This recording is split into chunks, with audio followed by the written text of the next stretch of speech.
10 years ago, today, January 4th, 2010, TNA Wrestling went live with Impact on Monday nights. This is groundbreaking because Hulk Hogan and Eric Bischoff came in.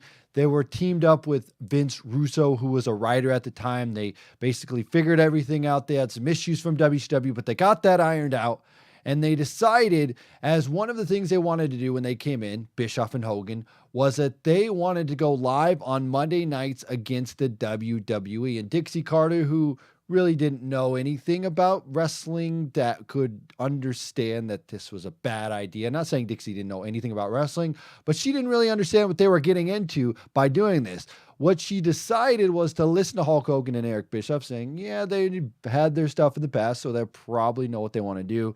And what I take from Dixie Carter is, looking back in hindsight, you know this was a bad idea. And you also know that Dixie Carter favored some of the WWE names over the homegrown TNA Impact names. What Hulk Hogan did is he convinced her that they should go live on Monday nights, and the Spike executives, which Spike TV, which WWE used to be on, then TNA was on, said, okay, we'll give you a trial run January 4th, 2010. You can have a trial run. If everything goes good, we'll consider putting you live on Monday nights. What they did was they did this. It went good for them. Of course, obviously, one-time show, Monday nights, they're going to have a big pop in the rating, right? So Spike TV saw it and said, well, we'll let you do it. So they did it for March, April, and then May. And then after that, they decided, you know what? We're done with that. We're going back to Thursdays, I believe is what they did. They moved so many time slots, and that's not a good thing. And then they got off Spike TV, and then everything went downhill after that. But what I thought we could do after 10 years of this, I wanted to kind of talk about it, and I kind of wanted to go over the first episode of this Impact. I wanted to take a look at the opening, the first match, and kind of some of the stuff that was going on in TNA Impact for their first Monday nights, January 4th. So here we go, TNA Wrestling. Look at AJ Styles, Samoa Joe, all of them going on there. I kind of wanted to give a little backstory while we talk about all of this. If you don't remember, Hulk Hogan, cross the line, I love that segment. Hulk Hogan came in and hired a lot of his friends to be a part of the company. Oh, here we go. Let's watch this package.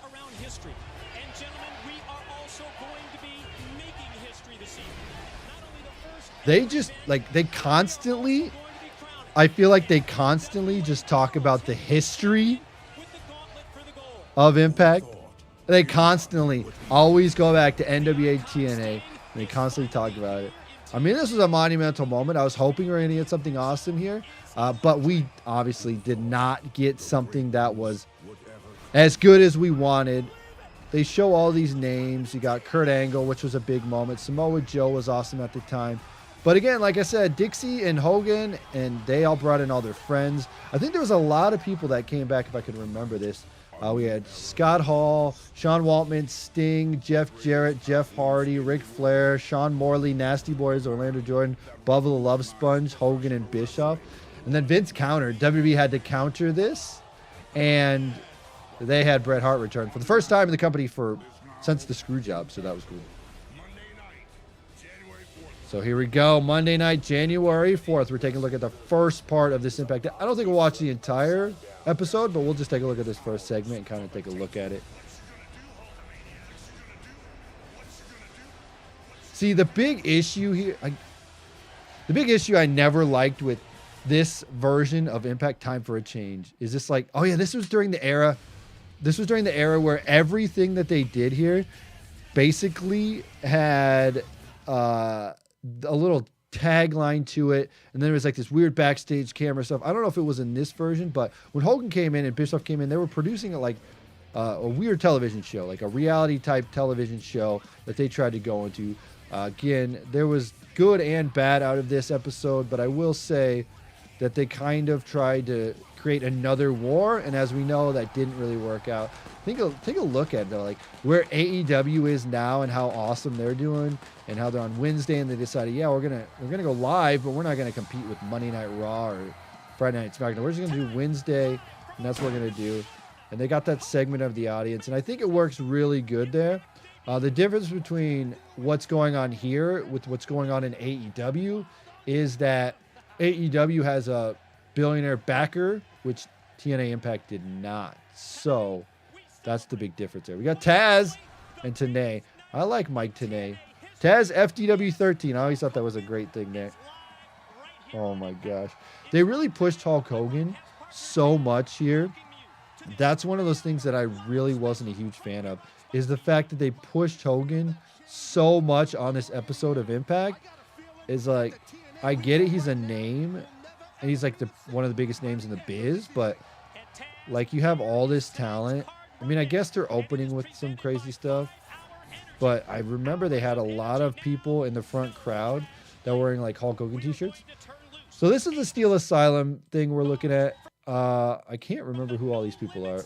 We got Xavier Woods there, Amazing Red, Jay Lethal, Motor City Machine Gun, Suicide, Homicide, ODB and Tara. Oh, Tara. Okay. Dude, this is just like a trip down memory lane looking at all this.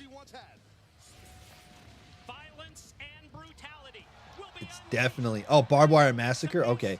So you could tell that, because Russo was still around at this time, you could tell that there were some Russoisms going on here as well. Full Metal Mayhem? Okay.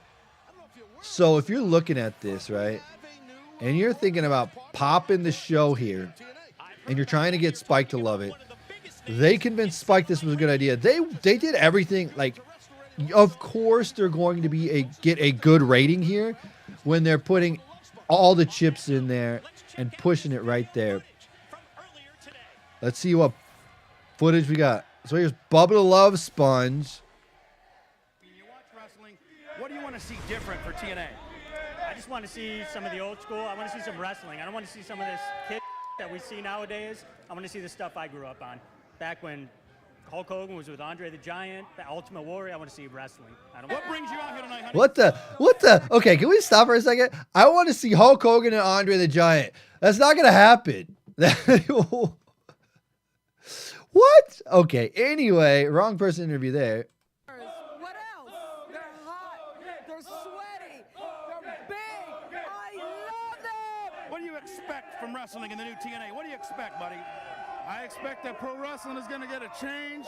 Hulkamania is coming. Vince McMahon, you have no idea what's coming at you, brother. Oh my gosh. This is so bad. They took shots. This is bad. Vince McMahon, we're coming at you, brother. Like, you could edit this. These are the clips you decide to show. Watch out. Hulk Hogan, greatest wrestler of all time, coming to TNA now. WWE sucks, TNA. What we can... Okay.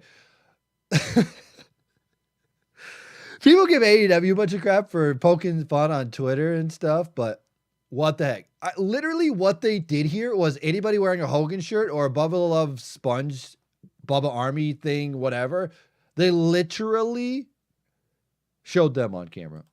can do better for a hot 21-year-olds like yourself that might want to watch TNA a little bit more?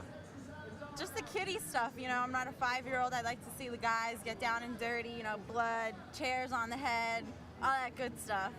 So concussion, CTE, great. This is fantastic. It's a year of TNA wrestling. Ain't no stopping us right now. Okay, so this dude is probably like the hardcore TNA guy. It's all about TNA. I have crossed the line. Okay, he's got to cross the line would not be the catchphrase I would get on there, but maybe the TNA logo. I don't know. TNA. Everybody's chanting Hogan, and he's chanting TNA. Okay. Question. Aren't you taking the Hulk Hogan gimmick a little farther, kid? Not at all, brother. Gotta represent Hulk Hogan. Love that guy. Love him. Follow him to the gates of hell. Vince McMahon, you have no idea what you're up against now, brother. TNA rules. Oh my gosh. What a time to be alive this was. We have the Motor City Machine Guns coming out here. So the first person, dude, I love the Motor City Machine Guns. I wish they would have got a run in NXT or something, or I wish they would have got like a big, I wish they'd still be, they were like one of the, if you look back at like wrestling back in the day, these guys were like the tag team of the, like, you think of like how the Young Bucks are now, like the Motor City Machine Guns were that team back then. Like, they are the elite of the X Division. As they said there. They just said the elite of the X Division. That's literally them. Homicide, dude. Kiyoshi. I don't remember Kiyoshi, but that's okay. Homicide and Kiyoshi. There you go. I loved Homicide. Gringo Killer. Bruh. Brings me back to this old days of wrestling. Kiyoshi. I gotta look this guy up.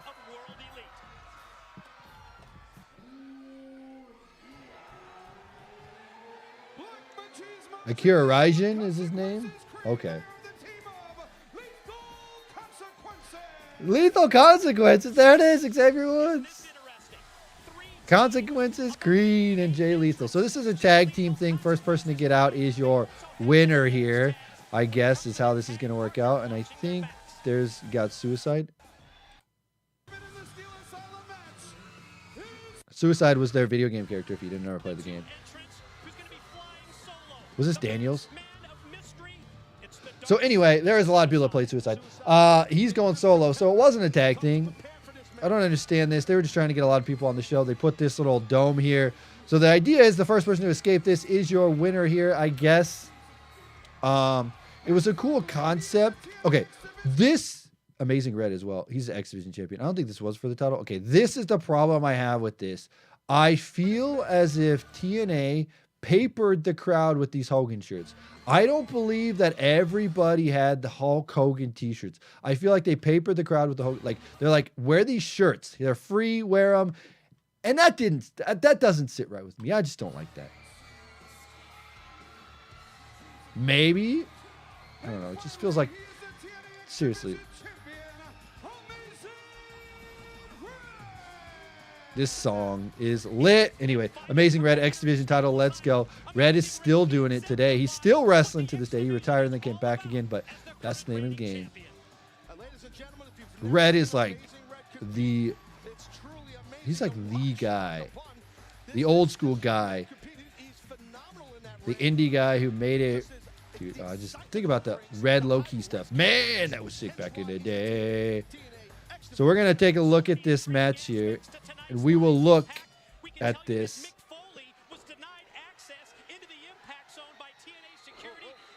Mick Foley was denied access. So this, in theory, dude, WWE has the red thing now and the cell, but they had this in TNA. So the idea in theory was that we're going to present this first because you can see some of the great talent that is different. This might have been a Russo idea. I don't want to blame Russo because I actually like some of the stuff he did, but this might have been a Russo idea.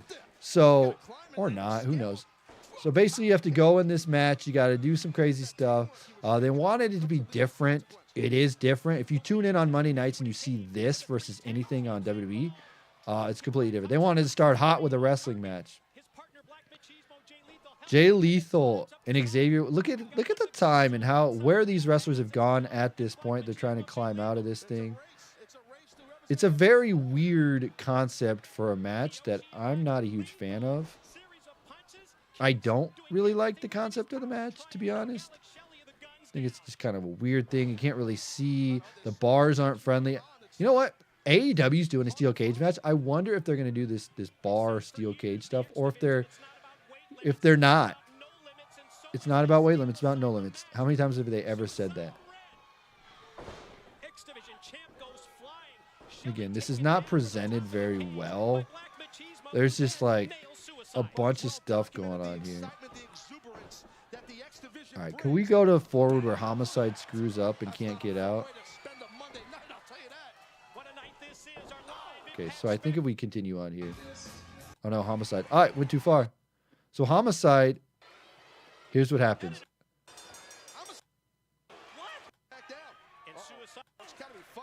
Wait, why did the bell ring? I'm trying to figure this out.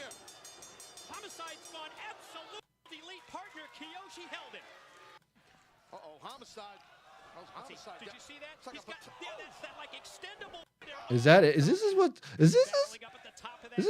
Why are they ringing the bell?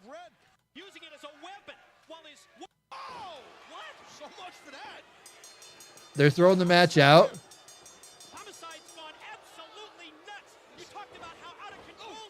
Oh my gosh. This has to be some fine writing from Vince Russo. Actually, I don't know that.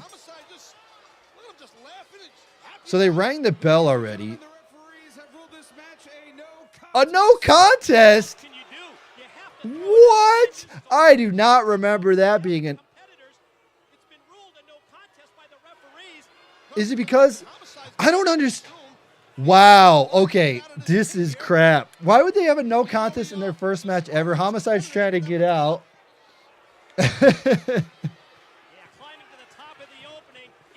He can't get out. And again, this isn't Homicide's fault. This is just a dumb concept for a match.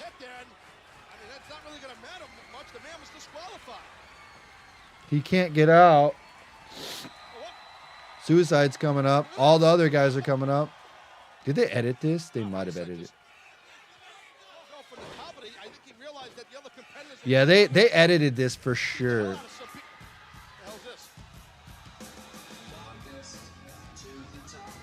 What a wild ride this is. There's Jeff Hardy. The kid didn't even know that Jeff Hardy was right next to him. Which is fine because Hardy was in Impact before then, so. And it's a big buzz. I remember watching this and be like, what a huge buzz. Jeff Hardy's here. Jeff Hardy's here. I thought that was pretty cool. And look at all those bars. Like there's no, they like can't do anything out there. There's all these steel bars and a bunch of stuff out there. Like there's no way to do anything here. But again, it was a cool visual. Like we fast forward to the end. It was a cool visual here because Hardy ends up climbing to the top and sitting on top of the cage. So if you look at like moments, it was cool to see this Jeff Hardy sit up there. That's a cool visual. That's what they were going for. But again, I don't know about all that. No finish on the first Impact on Monday nights. I don't. Well, there you have it. There was a look back. There was a look back at TNA Impact, the Monday Night War that got them to where they needed to be January 4th, 2010. Was this a good show? Was it bad? I don't know.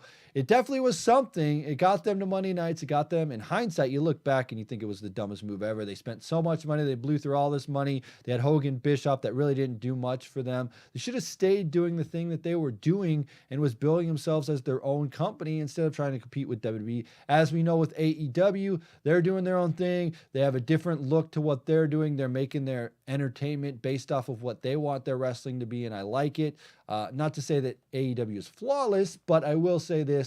They're not trying to go head-to-head with Monday Night Raw and say, brother, dude, let's bring in Hulkamania and change the landscape. It's like they're going to stick to what they're doing, and they're going to stick to their Wednesday nights, and hopefully things work for them. But I don't know. In hindsight, we look back and we can say, man, what a time to be alive. 10 years ago, Hogan, Bischoff came in, thought they were going to change the landscape of the wrestling business. It was just the wrong time for them to do it. I think now, as we see, there's a huge wrestling boom. I think it's a perfect time for AEW and any other company to come uprise now. I just think in 2010, I mean, WWE wasn't that great at the time, but you look to where, like, what's going on, like, I really don't think that it was smart for them to do it. And obviously, in hindsight, looking back, it wasn't smart for them to do it. But hey, they tried it. They made some huge mistakes because they let Hogan and Bischoff bring in all their friends. They tried some new things, yes, but ultimately it just didn't work. So anyway, guys, I want to let you guys phone in the comment section below. Let me know your thoughts on this. Were you a fan of TNA back then? Did you like this? Was it cool to see Jeff Hardy and a bunch of other stuff happen during this? Or were you like, WWE, whatever, who cares? Anyway, let me know your thoughts in the comment section below. And as always, I'm TonyPizzaGuy. We'll see you in another.